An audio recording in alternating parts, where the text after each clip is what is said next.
آیت کریمہ کی تلاوت کا شرف حاصل. رب العالمین جل شانہ نے ان کلمات طیبات میں گناہوں سے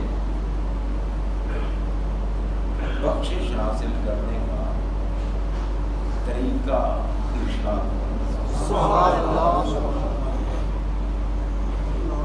فرمایا پیارے محبوب ولو انہم اور اگر بے شک ہو اذ ظالموا جب بھی وہ گناہ کریں انفسہم اپنی جانوں پر ظلم کریں جاؤ کا آپ کی بارگاہ میں آئے فاستغفر اللہ آپ کی بارگاہ میں حاضری کے بعد فوراً مجھ سے بخشش طلب واستغفر لهم الرسول اور رسول بھی ان کے لیے استغفار کریں بخشش طلب کریں لوجدوا اللہ البتہ پائیں گے وہ اللہ کو توابا توبہ قبول کرنے والا رحیمہ اور رحم کرنے والا. ارشاد فرمایا کہ اگر گناہ گاروں کو یہ خواہش ہو کہ ہمارے گناہ معاف کر دیے جائیں تو محبوب ان سے کہہ دو آپ کی بارگاہ میں ہے.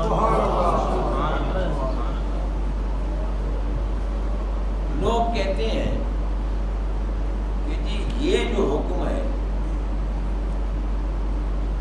یہ اس وقت ہے جب سرکار دنیا میں جلوہ فرما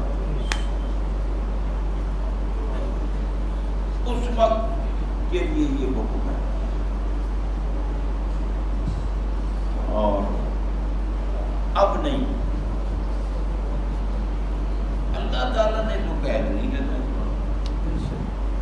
پتہ نہیں یہ ملوں کو کہاں سے کہہ نظر آ گئی کیونکہ رب نے تو فرمایا نا اذ ظالموا اذ کلمہ ظرف ہے جو عموم زمان پہ تعلق کرتا ہے.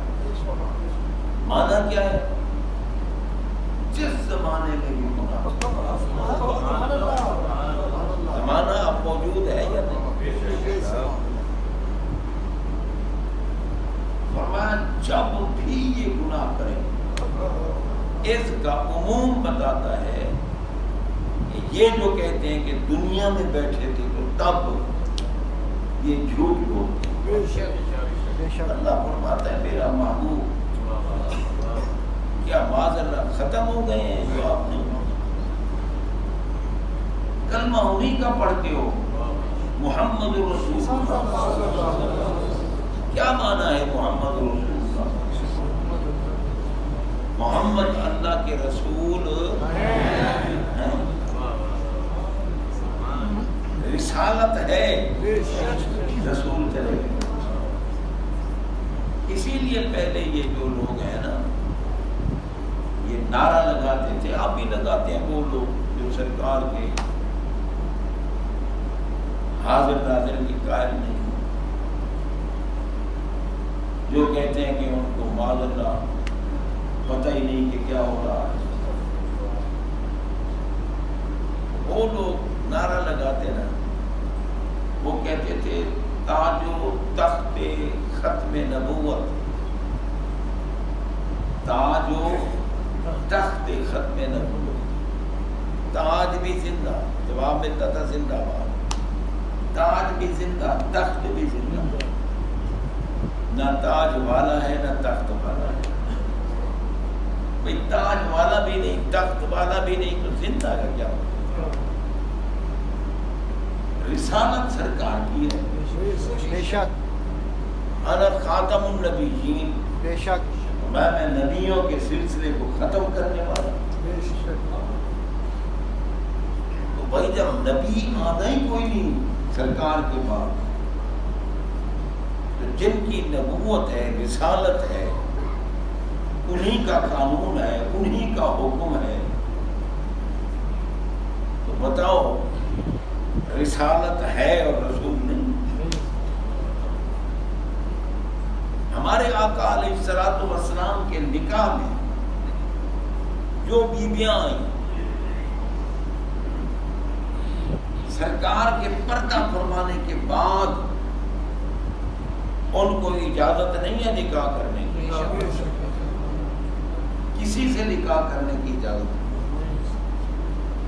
حالانکہ وقت کا غوث،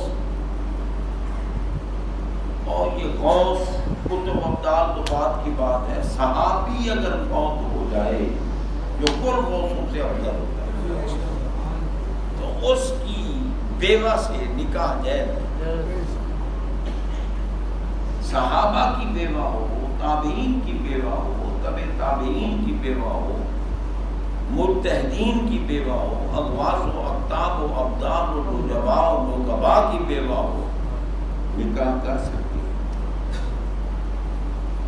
لیکن سرکار کی ازواج مطہرات میں سے کسی سے نکاح نہیں ہو سکتا، حرام ہے. اب کوئی کہے گی اس لیے کہ وہ امہات المومنین ہیں، وہ مومنوں کی مائیں ہیں، اس لیے ان سے نکاح جائز نہیں ہے، سرکار کی حیات کا انکار کرے. تو میں یہ پوچھتا ہوں کہ اگر ماں ہونے کے اعتبار سے نکاح جائز نہیں، تو بتا ماں کی بیٹی سے نکاح ہو سکتا ہے؟ وہ تو حقیقی مائیں تو نہیں ہے، کیونکہ ان کی تو بیٹیوں سے نکاح کیا ہے امتیوں نے. حضرت سیدہ خدیجہ الکبریٰ رضی اللہ تعالی عنہا ام المومنین ہے، اور سرکار کی بڑی تعظیم و تکریم والی بیوی ہیں، زوجہ مطہرہ ہیں. اور یہ وہ زوجہ مطہرہ ہیں کہ جب تک وہ دنیا میں زندہ رہی ہمارے آقا نے دوسرا نکاح نہیں کیا. ورنہ آپ دیکھیں نا سرکار کے نکاح میں تو 13 بیویاں آئی ہیں، اور رخصت کے اعتبار سے 11 یا 9. تو اب آپ اندازہ لگائیں کہ سیدہ خدیجہ الکبریٰ جب تک زندہ رہی سرکار نے دوسرا نکاح نہیں. اسی طرح سیدہ فاطمہ الزہرا جب مولا علی کے نکاح میں رہی ان کے لیے دوسرا نکاح حکماً حرام ہو، کیونکہ فاطمہ الزہرا کی سوکن کوئی نہیں بن سکتی تھی. اگر بن کے آتی تو پھر وہ جنتی نہ رہتی، کیونکہ آپ جنتی بیویوں کی سردار ہیں. تو سردار کے سامنے مقابلے میں بیٹھنا یہ تو بغاوت ہے، اور بغاوت کی سزا قتل ہے، موت ہے. تو حضرات محترم علی پاک نے بھی نہیں نکاح کیا جب تک سیدہ فاطمہ الزہرا نکاح میں رہی، کیونکہ وہ نبی کے جسم کا حصہ ہیں، وہ آقا کے جگر کا ٹکڑا ہیں، وہ تمام جنتی بیویوں کی سردار ہیں. حضرت حوا، حضرت آسیہ، حضرت ہاجرہ، حضرت مریم سلام اللہ علیہن، یہ سب جنتی بیویاں ہیں. امہات المومنین رضی اللہ تعالی عنہن، یہ سب جنتی بیویاں ہیں، اور سیدہ فاطمہ الزہرا ان کی سردار. سبحان اللہ. سرکار نے فرمایا انک سیدۃ النساء الجنہ، آپ جنتی بیویوں کی سردار. تو حضرات محترم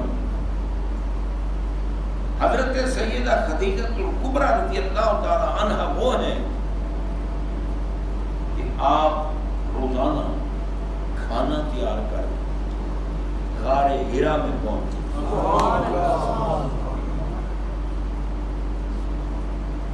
الحمدللہ ہم نے زیارت کی ہے لیکن آپ نہیں چڑھا جاتا کیونکہ غار ہیرا میں جانا بھی طاقت کا کام ہے. اور بی بی پاک روزانہ ایک دن کھانا لے کے جا رہی تھی. حضرت جبریل امین علیہ السلام آقا کی بارگاہ میں حاضر تھے. جبریل امین علیہ السلام فرشتوں میں سب سے افضل ہیں اور فرشتوں کے رسول ہیں. وہ حاضر تھے. جب بی بی پاک کو آتے ہوئے دیکھا تو سرکار کی بارگاہ میں عرض کرنے لگے آقا یہ بی بی جو تشریف لا رہی ہیں اللہ تعالی نے ان کی طرف سلام بھیجا ہے. سبحان اللہ.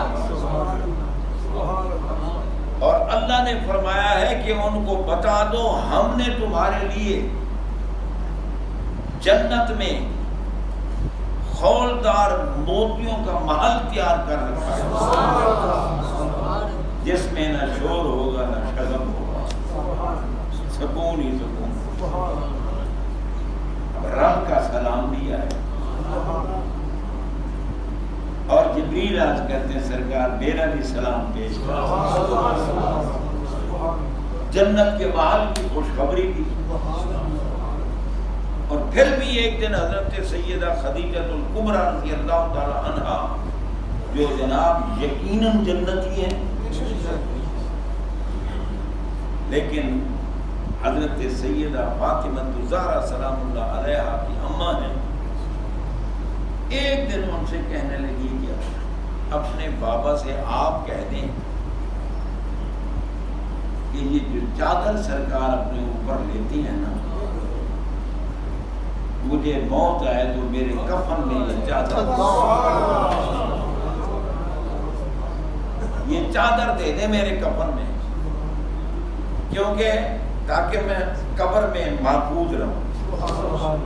سرکار کی چادر کی نسبت بھئی جنت کے محلوں کی خوشخبری مل گئی, اللہ کا سلام آ گیا. اب تو کسی قسم کی فکر نہیں. اور سرکار کی محبوبہ زوجہ محترمہ ہے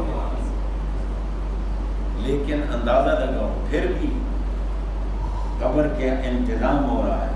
سرکار کی چادر پتہ چلا جو حضرت سیدہ خدیجہ الکبریٰ ام المومنین رضی اللہ عنہا ہمارے آقا کی چادر کو مشکل کشا سمجھتے. یہ چادر میرے پاس ہوگی تو قبر میں کوئی مشکل نہیں. آنی کہاں تھی بھائی جنت کی خوشخبری ہمیں اللہ کا سلام ملا لیکن اندازہ لگائیں. اور ہمیں کوئی ہے فکر, ہم تو جی جنت کی ٹکٹیں لے کے بیٹھے. کس سے لیے ٹکٹیں؟ بندے کو ہر وقت ڈرنا چاہیے موت سر پہ. اللہ کے گھر میں بیٹھے ہو اپنے گریبان میں جھانک کے دیکھو کیا موت کی تیاری کر رکھی ہے. دیکھو نا جی ایک بندے نے سامان باندھا ہوا ہے, بیگ میں جناب کچھ کپڑے بھرے ہیں, کچھ اور چیزیں بھری ہیں. یہ ارے بھائی یہ کیا ہے؟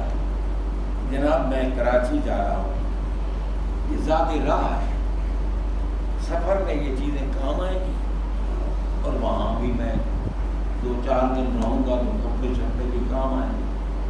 تیاری کی نا, اپنے گھر سے نکلا کراچی جانے کے, مدینہ منورہ جانے کے, تیاری کی نا, سامان ساتھ رکھا.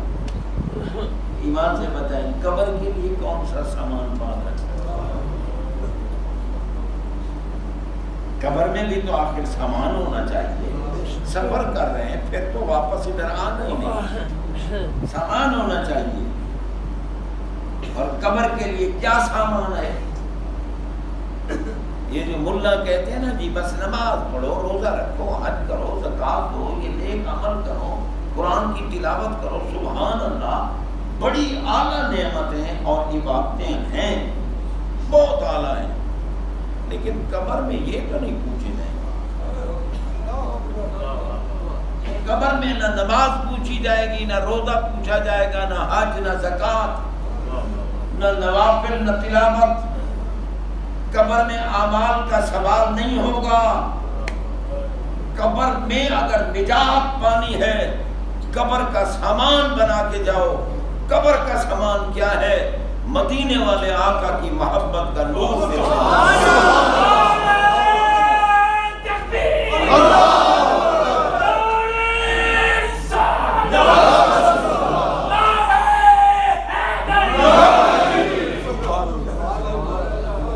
محبوب کی محبت کا نور دل میں لے کے جاؤ۔ اللہ کی قسم موت پھر تحفہ بن جائے۔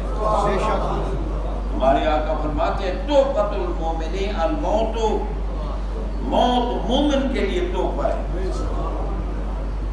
اور پھر اپنا جائزہ لو، مومن ہیں ہم؟ اگر مومن ہیں تو موت تحفہ ہے۔ ایمان کس چیز کا نام ہے؟ لا یؤمن احدکم حتی اکون احب الیہ من والدہ وولدہ والناس اجمعین۔ فرمایا دنیا کی ہر محبوب ترین چیز، ماں باپ اولاد دیگر سامان، جب تک ان ساری محبت والی چیزوں سے بڑھ کر مجھ محمد کی محبت نہیں ہوگی، مومن نہیں ہو سکتا۔ سرکار کی محبت میں نہ ماں باپ آڑے آئے، نہ اولاد آڑے آئے، نہ دنیا کا سامان آڑے آئے۔ ایمان سے بتاؤ جو سود کھاتے ہیں، سرکار کی محبت ہے ان کے دلوں میں؟ بے فرمانی کر رہے ہو، محبت کیسی؟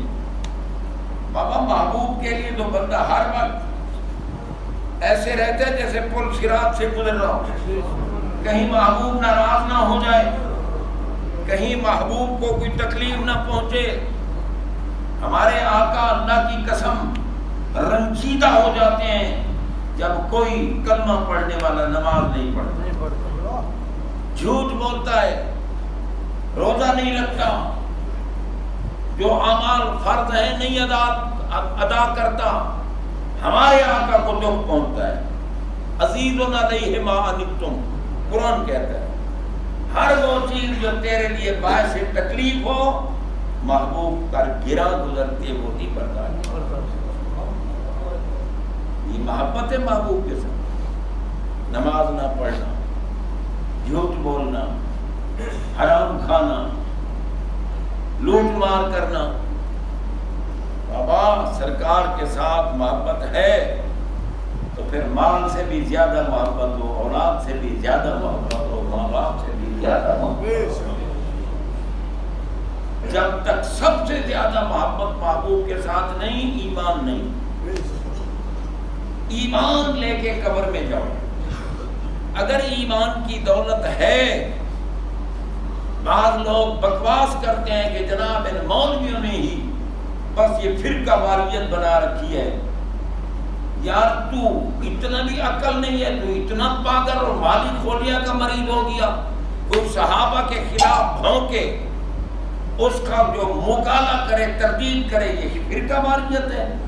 جو اہل بیت اطہار کی عظمت کا منکر ہو، اہل بیت کا اگر کوئی ذکر کرے، عظمت بیان کرے اور کہے جی یہ تو رافضیوں کا کام ہے، میں اس کتے کو کہتا ہوں حیا کر، جب تک اہل بیت کی عظمت کا ذکر نہیں کرے گا محمد پاک تیرے کو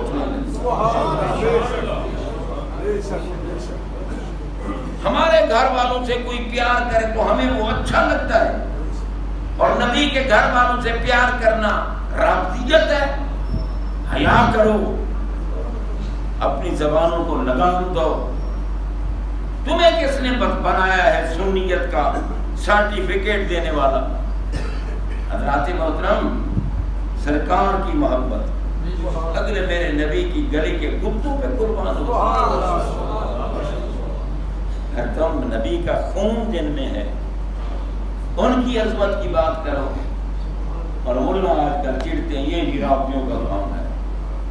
لگتا ہے کہ اللہ نے تمہیں دھتکار رکھا ہے، بے شک تمہیں محبوب نے مردود کر رکھا ہے، تم علی کے کچھ نہیں لگتے۔ مومن ہوتا ہی وہ ہے جس کے دل میں علی کی محبت۔ اگر ذکر علی سن کر پریشان ہوتا ہے تو لعنت ہے اس پر، وہ منافق ہے۔ مومن ہے ہی وہ جو عظمت علی سن کر خوش ہو۔ جن سے میرے آقا پیار کریں یار، ان سے دشمنی۔ ہم صحابہ کرام کو کروڑوں سلام پیش کرتے ہیں۔ نبی کے پاس بیٹھنے والے کا مقام اونچا، اور جس کے جسم میں نبی کا خون ہو سبحان اللہ، ان کا کوئی مقام نہیں ہو۔ جناب اگر پیر کے گھر والوں سے تمہیں محبت نہیں تو تم مرید نہیں ہو، مردود ہو۔ بے شک بے شک مرید وہی ہوتا ہے جو پیر کی نسبت کو بھی سلام کرتا ہے۔ بے شک اس لیے حضرات محترم، رب العالمین جل شانہ کی ذات پاک نے موت تحفہ بنایا ہے، اور تحفہ جسے ملے وہ خوش ہوتا ہے۔ علامہ اقبال نے اسی لیے فرمایا نشان مرد مومن بات و گویم جو مر گیا تبسم بر لبے۔ مومن کی علامت یہ ہے کہ جب اسے موت آتی ہے مسکرا رہا ہو۔ پوچھو یار سب کو چھوڑ کے جا رہا ہے آج تو مسکراہٹ کیسی؟ کہتے کیوں مسکراؤں نا؟ مجھے جو خوشخبریاں ملی ہیں کہ آپ قبر میں مدینے والے کا دیدار ہو۔ اس لیے حضرات محترم، سرکار میں مومن کے لیے موت تو بس سرکار کا بننا چاہیے، جو کچھ حکم دیں اس کے آگے سرے تسلیم۔ اب رب نے کہا ہے نا جاؤ کا، گناہگار اگر بخشش چاہتے ہیں تو آپ کے پاس آئیں۔ اب کوئی کہے کہ نہیں نبی سے مانگنا تو شرک ہے، تو ہم لعنت بھیجتے ہیں اس کتے پہ۔ میرا رب کہتے ہیں آؤ محمد کی بارگاہ، یا اللہ کہاں ہے محمد پاک کی بارگاہ؟ تو میں نماز پڑھتی ہوئے السلام علیکہ کہتا ہے، پوچھتا مجھ سے کہاں ہے بارگاہ؟ میں علیکہ اس کو کہا جاتا ہے جس کی بارگاہ میں بندہ بیٹھا ہو۔ جہاں بھی تو نماز پڑھے وہ محمد پاک کی بارگاہ ہے۔ چاہے مسجد میں پڑھ، حجرے میں پڑھ، گھر میں پڑھ، پہاڑوں کی چوٹیوں پر، غاروں میں پڑھ، ہوائی جہازوں میں پڑھ، سمندری جہازوں میں پڑھ، جنگلوں میں پڑھ، جہاں بھی نماز پڑھے گا السلام علیکم، وہ محبوب کی بارگاہ ہے۔ حاضری ہوگی کہ یا اللہ تیرے محبوب کی بارگاہ میں بیٹھا ہوں، مجھے بخش دے۔ آقا آپ بھی میرے اوپر کرم فرمائے، کرم کا دریا بہہ جائے گا، بیڑا پار ہوگا۔ اللہ تعالیٰ عمل کی توفیق۔